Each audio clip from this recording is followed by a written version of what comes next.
Welcome into Patriots Today by Chat Sports. I am your host, Brett Alper. And as we do on every Sunday that I post a video, I got a little mailbag for you. But before we get into all of your guys' questions, we're at the end of June.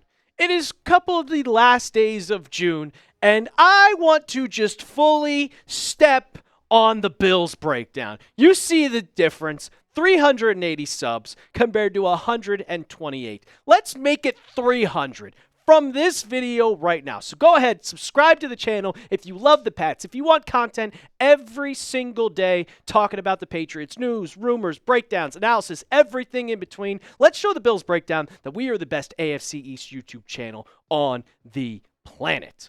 All right. First question from Quigley0520. Is there any trade value on Polk or Baker? I, unfortunately, would say no. Jalen Polk was a big disappointment throughout the entire season last year. And Javon Baker, there's a lot of things. I'm known as the Javon Baker hater as we go through my entire time as the Patriots Today host. Baker is immature. He has not shown anything in particular. I think the Patriots are going to cut him. Now with Polk, I think Polk has a chance to make this roster, and I think that they're going to take into consideration going into the preseason he's a second-year player coming out of Washington. He was very talented, and he's also hurt. So the Patriots have an excuse of keeping him by putting him on the IR, putting him on the PUP list. But is a team going to look at that and be like, do we want to trade for either of these guys? I truly don't think so, especially when the Patriots are probably only going to keep 6 or 7 on the roster. So you have to think Stephon Diggs, Kyle Williams, maybe not Kendrick Bourne, but Kendrick Bourne at this time, Pop Douglas. I think Efton Chisholm's going to make the roster, and Kayshon Boutte. Like, those are my guys, so I just think that Polk or Baker would rather get cut. I think they'll see if there's a trade, but I really don't think there's any team that's going to be looking to give a 6th or 7th round pick for one of those two guys. We got Bubba Clutch coming in. Alper, how do you feel about this Pats team and season compared to previous years? This is probably the most hope I've had since 2019. By far the most hope. When it came into the first year of Mac Jones, it was like, all right, this team is not that great, but you have your quarterback. Now, from last year's team to this year's team, you had so much cap space, and you brought in so many people. You bring in a guy that had 148 tackles last year, and Robert Spillane, who is your new Mike backer. You add another guy on defense with Carlton Davis, which I hope he stays healthy. Christian Gonzalez is going into his 3rd season, which he's probably going to prove that he's a top 5 cornerback in this league. Then you go on offense with Drake Maye. You improve the offensive line. I think Will Campbell is going to be solid. I don't think he's going to be your top guy your first year, but as he develops, then you sign Bradbury as your center. Going in with Morgan Moses, he's coming off an injury, but you improve this offensive line. You got a running back in TreVeyon Henderson. You added Stephon Diggs. I still think you need to go out and get another wide receiver. But this team is the most talented team that the Patriots had. We're not even talking about Milton Williams and Christian Barmore. That's just how much talent this team has. So compared to the previous years, I would say this is the most hope. Like, I'm hoping for at least 9 to 10 wins compared to last year, where I thought we'd probably be one of the worst teams in football. Brady Glaze. I mean, I love me some Tom Brady. He still looks great, still can sling it. How about you unretire, Tom? Come on. Are there any specific players who are on the bubble with trade value? Well, we had a comment just earlier, a couple minutes ago, about if Jalen Polk or Javon Baker were trade value. I don't think those guys are, but I think Kayshon Boutte has a lot of trade value. I think he showed last year, you saw a little bit of highlights with him that he could be a little deep threat. He's fast, 43 catches, 589 yards. Like, he has shown that going into I can't remember if he's going into his 3rd, I think it's his 3rd year, but he is improved every single year. He only played 15 games, but you also got to remember those first couple games with Jacoby Brissett as your quarterback, the Patriots weren't throwing the ball down the field whatsoever because they just knew that Jacoby Brissett could not do it. When Drake Maye came in, Kayshon Boutte was one of Drake Maye's favorite targets. Now, I don't think that Boutte is one of the best wide receivers, but when you bring in Stephon Diggs and you have Kyle Williams and Pop Douglas, and I think Efton Chisholm's going to make this team, I think that there's definitely some eyes on the Patriots in their front office and maybe possibly Mike Vrabel saying, all right, maybe we can get some trade value with this guy. Also, if you want to bring in another wide receiver via trade, then you might want to trade Kayshon Boutte. What do you guys think? Would you trade Kayshon Boutte? Do you want to see him go, or do you want to give him one more year to see just how he would be probably as your fourth wide receiver on this roster? Type T for trade or type K for keep. All right, we got Mo. Mo in the building. Mo in the building. What is Drake Maye's ceiling heading into the 2025 NFL season? And, well, this is what the question I was waiting for this whole entire time. Because Pro Football Focus, I was scrolling on Twitter, and Pro Football Focus came out with this just photo. And this is the dumbest thing I've ever seen in my life. Like, not even talking about Drake Maye. Let's look at Drake Maye. The ceiling for Drake Maye is Trevor Lawrence. Are you joking? The ceiling for Drake Maye is Josh Allen. Come on. Now you have Caleb Williams, Jordan Love, and the floor is just bust. Like, what? J.J. McCarthy's floor is Sam Darnold. We have not seen J.J. McCarthy play an NFL snap. And you're going to say that he's going to be a playoff guy right off the bat? PFF, what are we doing? But now, going into Drake Maye. The floor is Daniel Jones. Okay, I mean, if he's that bad, sure. But Trevor Lawrence, this is last year, people.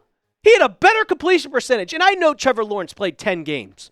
2,200 yards, 76. Drake Maye had 13. He's a rookie. A rookie. Trevor Lawrence is going into what, his fifth year? Come on. 7 interceptions, 11 touchdowns. Drake Maye was better in every single statistical category. And not to mention, Trevor Lawrence's best season, he had 21 touchdowns. He's been in the league for so many years already. So you're telling me that Drake Maye's already hit his ceiling as a rookie? PFF, what are we doing? I can guarantee you right now, Drake Maye is going to come in and be a lot better than he was last year because he's played NFL football. He's gotten better. He has a new coach. He has more weapons. What is PFF thinking? Like, I saw that and I just went, this is the dumbest thing I've ever seen. Trevor Lawrence also can't really run. Drake Maye can make plays. He's projected to run for 584 yards. Trevor Lawrence can't run the ball at all. His ceiling is Josh Allen. They have the same exact measurables. They look the same. They throw the same. Like, I'm okay with this. And the interceptions, I looked at it. It was 12 interceptions.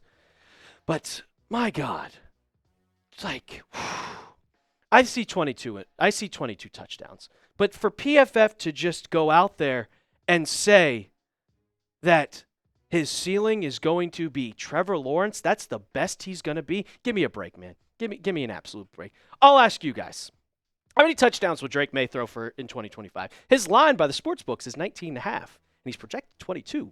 So if you bet it, bet that over. Go over. Go over. All right, Sam Vicente. I got off my soapbox. I need to calm down a little bit.